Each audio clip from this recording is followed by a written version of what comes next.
Okay, good morning everyone. This is Rishabh Joshi, Assistant Professor, Faculty of Civil Engineering from Shri Ram Sarup Memorial University.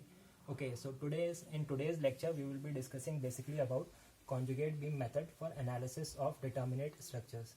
Okay, so briefly, firstly I will give you a run through the what are the determinate structures. These are basically the structures which can be completely analyzed using the basic equilibrium equations. The three equilibrium equations which we have got: summation of horizontal force should be equal to 0, summation of vertical force should be equal to 0, and summation of moment should be equal to 0. All those structures which can be completely analyzed using only these three equilibrium equations are categorized in the category of determinate structures. Okay, so what we are going to study basically the techniques for analysis of determinate structures. What do we understand by analysis? Analysis means basically to determine the value of forces. External forces may be in the form of reactions, or maybe internal forces, that may be shear force, bending moment, or maybe the axial thrust that is developed in the structure. Okay, so basically I have written a small problem. Basically the first problem we will go through: a simply supported beam that is subjected to a concentrated load of W at the midspan. Okay, so for this we will see how to determine the value of maximum deflection that can be obtained at the midspan, or the critical slopes that may be developed at the end supports. Okay, so as we all know, since it is a case of determinate structure, simply supported beam, the maximum deflection will be always under the point load. So the maximum deflection which we will get will be corresponding to point C, where the point load is acting, and the maximum slope that will be developed will be at the supports. So what conjugate beam method basically says is, firstly we need to develop the bending moment diagram. Okay, what is the conjugate beam? It is basically an imaginary secondary beam that is loaded by bending moment upon EI times. What we do is basically firstly we develop the bending moment diagram, and then when the structure is loaded by M upon EI loading, means bending moment upon flexural rigidity. So this is the conjugate beam. You would be knowing that for a simply supported beam subjected to point load, the maximum bending moment is obtained at the center, that is equal to WL by 4. Okay, since equal reactions will be obtained at both supports due to symmetry, so W by 2 will be the reaction at left hand support A, and W by 2 will be the reaction at right hand support B. Okay, so the maximum bending moment that will be achieved is W by 2 into L by 2. What is bending moment? Bending moment at any point is force into all the means distance. Okay, from left hand side, all the forces that will be obtained into distance, that will be equal to bending moment. So W by 2 into L by 2, this is WL by 4. A triangular loading will be obtained. Okay, so this will be the bending moment diagram when we have loaded it by flexural rigidity. Since it is given that flexural rigidity EI is constant for span AB, so WL upon 4 EI is the loading. Okay, so this will be the basic M upon EI diagram. What conjugate beam says is to determine the slope at any point. Okay, if we need to determine the slope at any point, then in conjugate beam at that point we need to calculate the value of shear force. Okay, so what we need to do is, suppose in this case we have been asked what will be the value of slope theta at this point A. So what we need to do is, we need to determine the value of shear force in the conjugate beam that is obtained by M upon EI loading. Here, whatever will be the slope, shear force at this point, shear force in conjugate beam at any point gives us the slope. And if we need to determine the value of deflection, suppose at midspan we have been asked what is the value of deflection, what we will do is, we will basically in starting frame the conjugate beam that I have drawn here. At this point, center span at point C, whatever will be the value of bending moment at any point in the conjugate beam gives us the value of deflection. Okay, so the numerical calculations corresponding to it I have written here. Basically you can see it is a simply supported beam that has been subjected to triangular load with maximum intensity of WL by 4 EI at midspan. Okay, to determine the value of reactions, what we can do is, we can easily do summation of moment about end support equal to 0. But since you can see it is a symmetrical loading also. Okay, so what we can do, we can calculate the value of total load. Total load in this case will be equal to area of triangle, half into height is WL by 4 EI, and total base is L. So this will be the total area, half into WL by 4 EI into L. Okay, so this is the total area.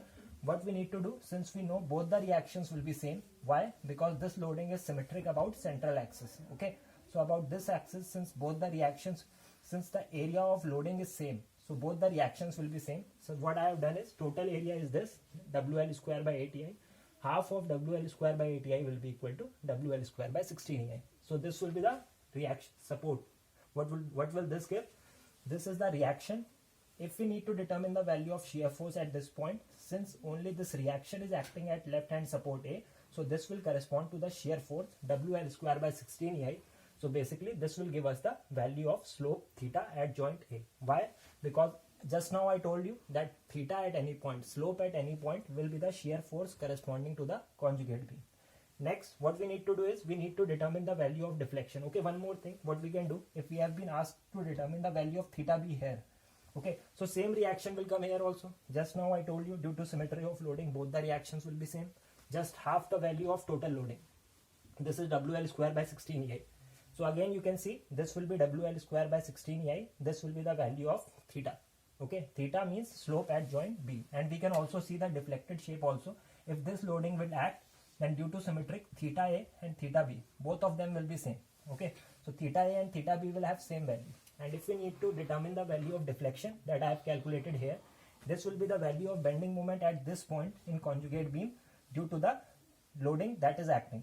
What is bending moment? Bending moment means moment about a particular point due to all the forces on the left hand side or either on the right hand side. We can take any. Okay, we can solve from either side. If we will solve from left hand side, what we will do? WL square by 6 EI, WL square by 16 EI into L by 2. This will be positive. Okay, because what we consider is upward bending moment, or you can say from left hand side, clockwise bending moment is positive. So about point C, WL square by 16 EI into L by 2. This will be positive, and this triangular loading, left hand side of mid span. Okay, this will be the force half into L by 2 into WL by 4 EI. This will be the force half into L by 2 into WL by 4 EI.